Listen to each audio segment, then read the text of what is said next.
Noches. Durante las próximas semanas estaré con ustedes en su hogar en 4 oportunidades para presentar mis criterios sobre la situación nacional, mis opiniones sobre los problemas más importantes de Colombia y las soluciones que recomiendo a la nación para el manejo de los distintos retos y dificultades que hoy condicionan el destino de nuestro pueblo. Colombia se encuentra en una de las más graves crisis, una crisis de trascendencia histórica que se percibe en todos los aspectos de la vida de nuestro pueblo. Es una crisis que se expresa, por ejemplo, en el orden internacional, porque el pueblo colombiano ha perdido influencia en el conjunto de América Latina, tiene dificultades para defender su papel como protagonista importante de la vida americana, en especial en Centroamérica y en el Caribe. Y en esa zona tan próxima a nosotros nos amenazan problemas muy graves que pueden influir de manera definitiva en la suerte de la República y en el manejo de los más importantes factores de la vida nacional. La crisis aparece también en todos los sectores económicos. Se percibe en el receso de la industria, en el estancamiento de la agricultura, en la parálisis de la construcción. Se percibe en los propios recursos del Estado colombiano, en donde existe un déficit cuantioso sobre el cual el país no ha recibido información objetiva y ha sido ocultado por el actual gobierno con empréstitos en el exterior que han permitido disimular el impacto de esos problemas. Es una crisis también social que se nota en el deterioro de los ingresos de los colombianos. Se percibe en la extensión de la miseria en las zonas urbanas y rurales, en el empobrecimiento de las clases medias y populares, en la disminución de las oportunidades de ascenso para los sectores populares del país. Una crisis social también por los cambios en el liderazgo colectivo. Los líderes en Colombia ahora no surgen tanto como consecuencia de una capacidad de interpretación de los problemas del país, sino como resultado de factores artificiales, o porque se hace dinero de la noche a la mañana por caminos no siempre claros, o porque se manipulan los instrumentos administrativos para obtener poder político y poder electoral. Y todo esto influye en la actitud de los colombianos, influye en la confianza que le merece a nuestro pueblo su gobierno, el papel de sus dirigentes, el comportamiento de sus líderes. En esencia, se podría decir que vivimos una gran crisis moral. Y la crisis moral, cuando afecta a un pueblo, se expresa sobre todo en el momento en que los intereses privados, los intereses particulares, tienden a prevalecer sobre los intereses públicos, los intereses colectivos. En medio de ese complejo panorama de dificultades, los partidos políticos se muestran incapaces para resolver esa crisis. Aparecen inferiores a sus obligaciones y a sus responsabilidades. La crisis nacional amenaza la democracia y amenaza la libertad de los colombianos. Si esta emergencia en que se halla el país no la sabemos sortear todos los colombianos, corremos el peligro de perder en muy poco tiempo lo que se ha construido en materia de instituciones democráticas y de garantías individuales y civiles como consecuencia del imperio de un gobierno autocrático o de una aventura anarquista. Lo más grave es la incapacidad de los partidos para reconocer esa crisis, para comprenderla y por lo mismo para afrontarla. ¿En qué están convertidos nuestros partidos? pues ya no son aquellos grandes instrumentos de expresión de los anhelos populares, ya no son esas fuerzas ideológicas, idealistas muchas veces, con inspiración superior, trascendente en su comportamiento, como ocurrió en otras épocas. No, los partidos se convirtieron en simples maquinarias electorales y burocráticas, que todo lo reducen a conquistar pedazos de la administración pública para lograr a través de ellos la interferencia y el condicionamiento en la opinión de los electores. A otros partidos políticos les ha ocurrido lo mismo en el mundo y por eso desaparecieron. En América Latina tenemos lecciones de partidos similares a los nuestros, en su ideología, en su concepción, en su papel histórico, que no fueron capaces de superar el riesgo o la tentación del proceso de burocratización. Y por eso, cuando esas sociedades avanzaron, encontraron que sus partidos se quedaron atrás y no supieron defenderle las libertades y derechos fundamentales. Algo parecido amenaza al pueblo colombiano. La administración es cada día más ineficiente, menos idónea para resolver los problemas del país, para manejar los intereses del pueblo colombiano. La administración en lo nacional, en lo departamental y en lo municipal se convirtió en el objetivo de unas roscas, de unas camarillas políticas que no hacen otra cosa que monopolizar los instrumentos de esa administración, luchar por este o aquel empleo secundario, porque a eso redujeron su acción política, pensando que en virtud de ello lograrán la fuerza electoral cada 2, cada 4 años. Pero no es solo la administración. La Contraloría o las Contralorías, desde la nacional, las departamentales y en los casos en que hay Contralorías municipales, se encuentran también afectadas por esa misma mentalidad y ese mismo criterio de acción política. En esencia, toda esta crisis de los partidos se concreta en que no logran interpretar a la nación, no pueden servir de cauce a la opinión de los colombianos, quienes cada vez se separan más de las dos colectividades tradicionales. Grandes franjas de la población colombiana en nuestras principales ciudades, y no solo en ellas, sino también en poblaciones intermedias e inclusive en zonas rurales, miran con escepticismo a los dos partidos y no reconocen en ellos lo que fueron ni lo que significaron en la dirección del país. Desde hace varios años, esas dos colectividades, por razones comprensibles, inclusive evidentemente justificadas entre 1958 y 1974, compartieron el poder del gobierno. Pero de 1974 en adelante lo siguieron compartiendo hasta convertirse prácticamente en un solo partido que mantiene dos denominaciones, pero en el fondo tiene rasgos ideológicos, mentalidad, criterios, procedimientos e intereses prácticamente iguales. Cada cierto tiempo, en función de la expectativa electoral, estos partidos le montan al país la farsa de una supuesta rivalidad, como lo hemos visto en los últimos años. Y el país ya lo percibe así, y por lo mismo desconfía de la capacidad de tales colectividades para crear opciones diferentes para nuestro pueblo.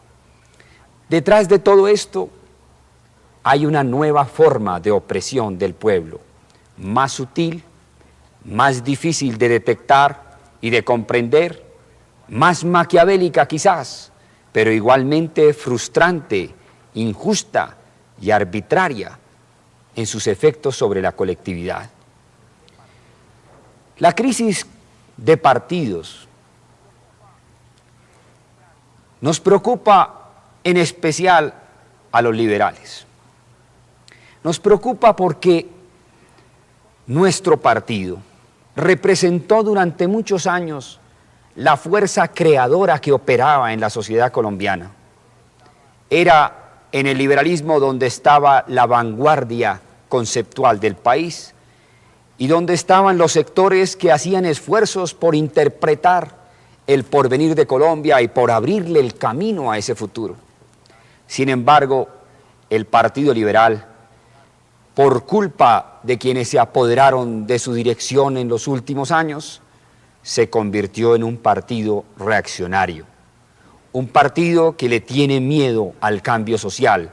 Se convirtió prácticamente en otra versión del Partido Conservador, como partido que no apoya a fondo las reformas sociales, que no reconoce las desigualdades crecientes que existen entre los distintos sectores de nuestro pueblo y la urgencia de ponerse al lado de los más débiles, de los sectores populares, de quienes más requieren del apoyo político de un partido progresista.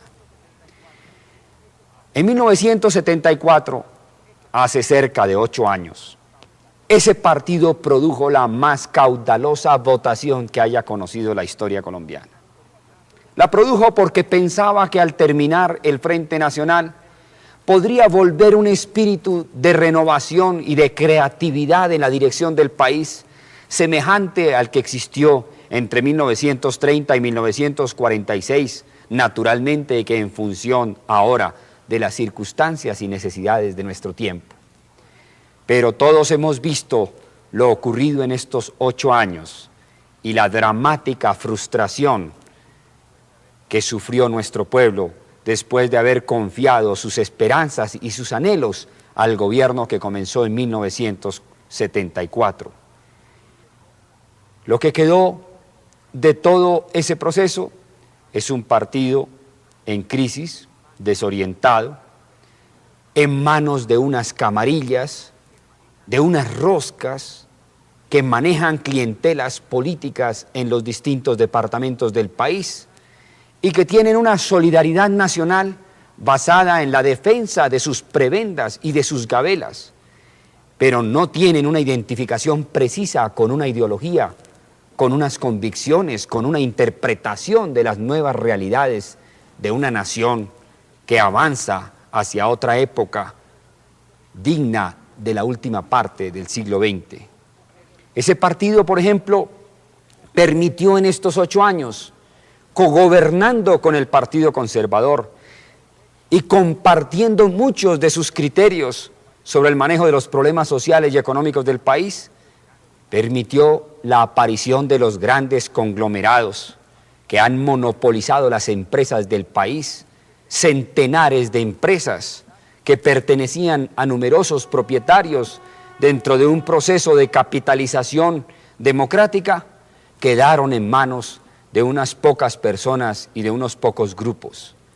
Hace unos años se hablaba en Colombia de que el nuestro pudiera ser también un país gobernado por 40 familias. ¿Hacia dónde evolucionamos?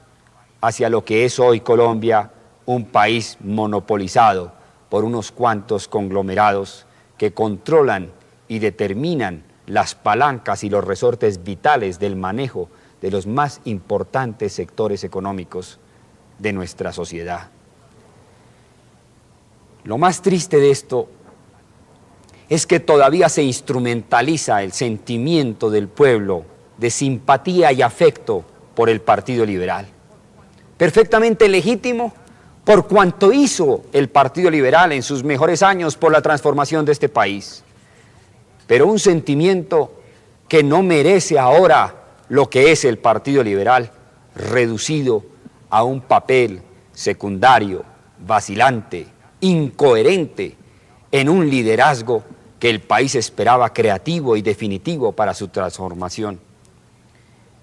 En estos meses, en virtud de nuestros esfuerzos, en virtud de la convocatoria que le hemos hecho no solo a los liberales, sino a esa inmensa franja independiente de compatriotas que están buscando la posibilidad de expresarse políticamente, de poder influir en la escogencia de sus gobernantes, de poder participar en la dirección del Estado colombiano y de las líneas fundamentales del gobierno. Hemos empeñado todas nuestras fuerzas en la organización del movimiento que hemos denominado por un nuevo liberalismo. Nuevo liberalismo porque nos sentimos orgullosos de lo que hizo el Partido Liberal por Colombia cuando realmente lo guiaban hombres comprometidos con ideologías renovadoras, avanzadas, progresistas. Pero nuevo porque queremos distinguirnos de esa maquinaria existente hoy, de esas camarillas reducidas a la manipulación de un pueblo indefenso y subordinado como se encuentra el nuestro por razón de sus angustias económicas en muchas regiones del país. Se nos dice entonces que puede caer el Partido Liberal como consecuencia de esta batalla ideológica, de esta confrontación en la que nos hallamos. Pero todos sabemos que hoy no hay un pensamiento ni un espíritu liberal en el gobierno del país. Todos sabemos que predomina una mentalidad de derecha y además todos sabemos que no se puede comparar la situación de 1946 con la de hoy. En 1946, Gabriel Turbay y Jorge Eliezer Gaitán se enfrentaron porque ambos querían darle una respuesta que cada uno propuso en términos diferentes a la crisis que se produjo en el Partido Liberal por los acontecimientos que dieron lugar a la caída, a la renuncia del doctor Alfonso López Pumarejo.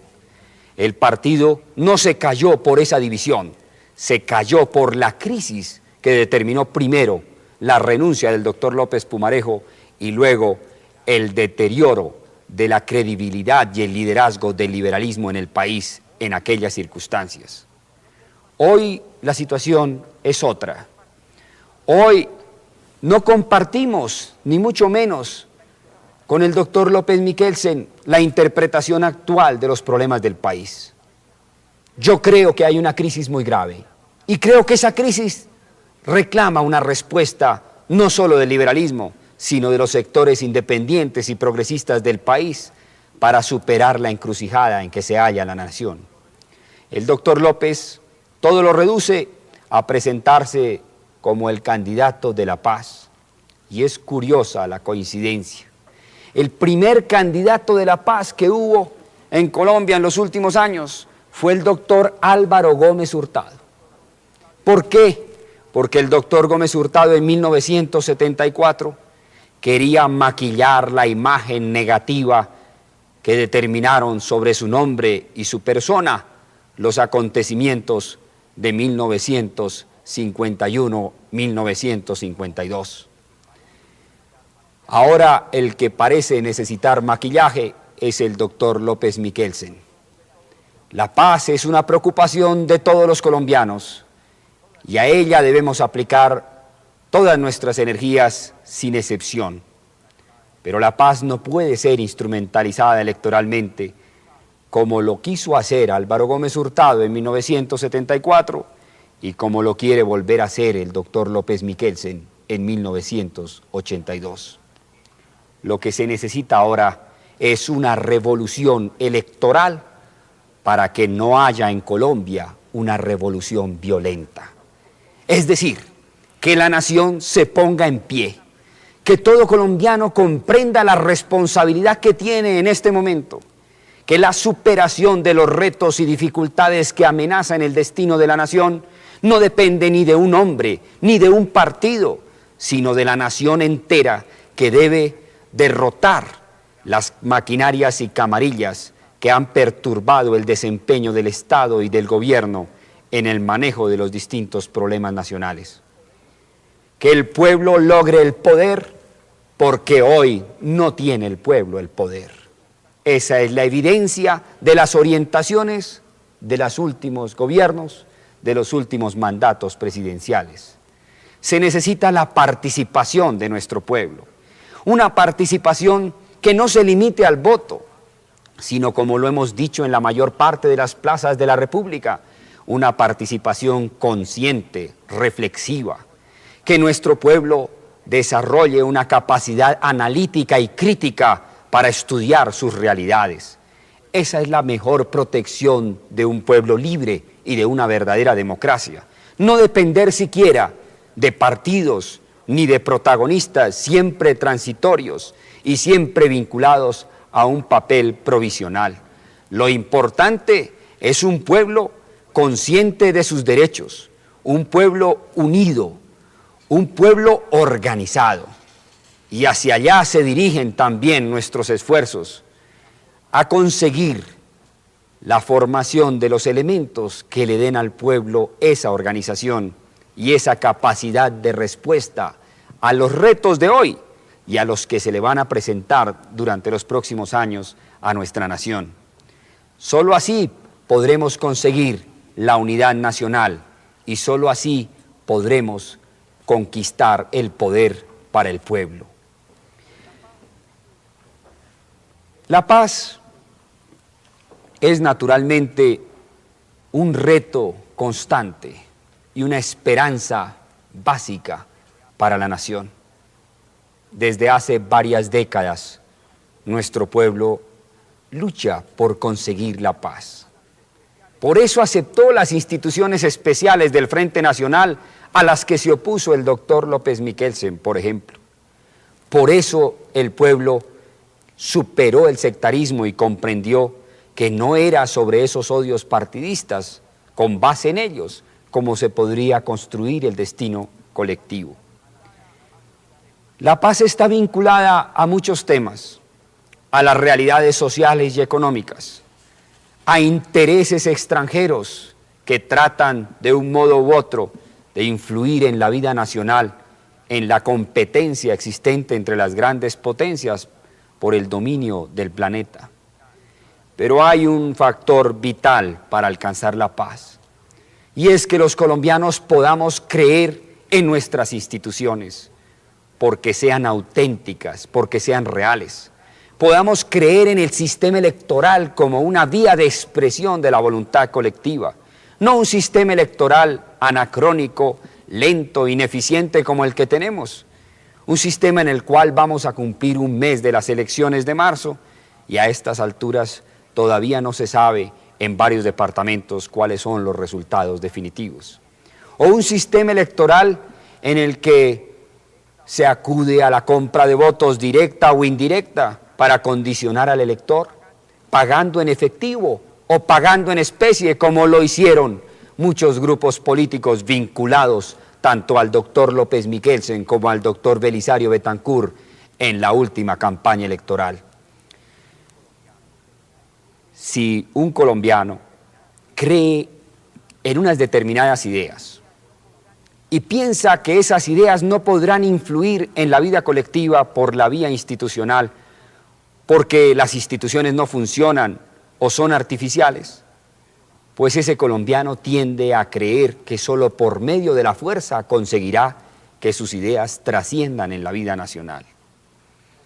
El primer obstáculo para conseguir la paz lo tenemos los colombianos en la ineficacia, el artificio de algunas de nuestras instituciones políticas, que todavía no han logrado la pulcritud y la limpieza que requieren.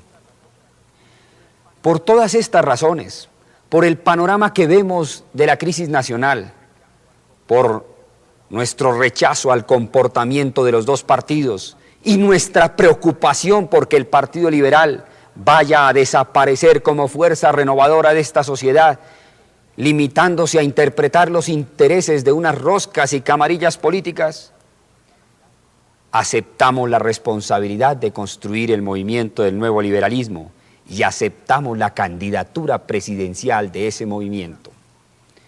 Una candidatura con la cual vamos a llegar hasta las últimas consecuencias, es decir, vamos a luchar todo lo que sea indispensable para devolverle a nuestro pueblo la confianza en sus dirigentes, en su sistema de instituciones y en la eficacia de sus partidos políticos.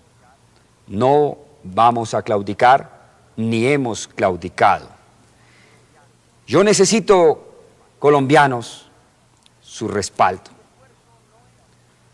Este esfuerzo no es, ni mucho menos, una lucha de Luis Carlos Galán. Yo no soy otra cosa que un instrumento de la conciencia colectiva.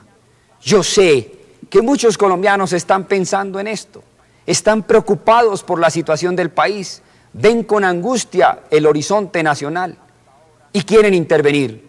Hasta ahora no se les había ofrecido un instrumento o una oportunidad para hacerlo. Nuestro esfuerzo se dirige a eso, a darle a nuestros compatriotas la opción de influir realmente en esta grave encrucijada nacional. Bogotá demostró en las elecciones del 14 de marzo que sí es posible derrotar a las maquinarias y a los grandes instrumentos que tienen las camarillas políticas. Aquí en Bogotá ha hecho política durante más de 40 años el actual presidente de la República. Aquí en Bogotá ha hecho política durante más de 25 años el doctor López Michelsen. Aquí en Bogotá también ha hecho política el director de la campaña del doctor López Michelsen, que encabezaba una de sus listas de Senado. A ellos los acompañaban 17 congresistas, numerosos diputados y concejales. Sin embargo, los derrotamos en franca lid. Yo creo que eso puede ocurrir a escala nacional. Bogotá abrió el camino. Aquí, donde sometí mi nombre a la consideración directa del pueblo, el pueblo me respaldó. Yo sé que ahora, cuando mi nombre será juzgado por la totalidad de la nación, de nuevo me va a respaldar. Y repito, no es a Luis Carlos Galán a quien se apoya. La victoria no va a ser de Luis Carlos Galán, la victoria va a ser de nuestro pueblo. No nos dejemos intimidar por la magnitud de las maquinarias, por los instrumentos que tienen. Cuando hay una causa justa, cuando hay convicciones, cuando hay decisión, se triunfa. Y eso es lo que necesita el pueblo colombiano ahora. Decisión, coraje, confianza en sí mismo. Yo estoy dispuesto a cumplir mi deber y espero que todos mis compatriotas, todos ustedes, me apoyen en este empeño definitivo para que Colombia supere la actual encrucijada nacional. En los próximos eventos televisivos presentaré ante ustedes más detalles de nuestra plataforma social y económica y analizaré puntos más concretos. Hoy quería mostrar el panorama e invitarlos a participar en el manejo del destino nacional. Buenas noches y mil gracias.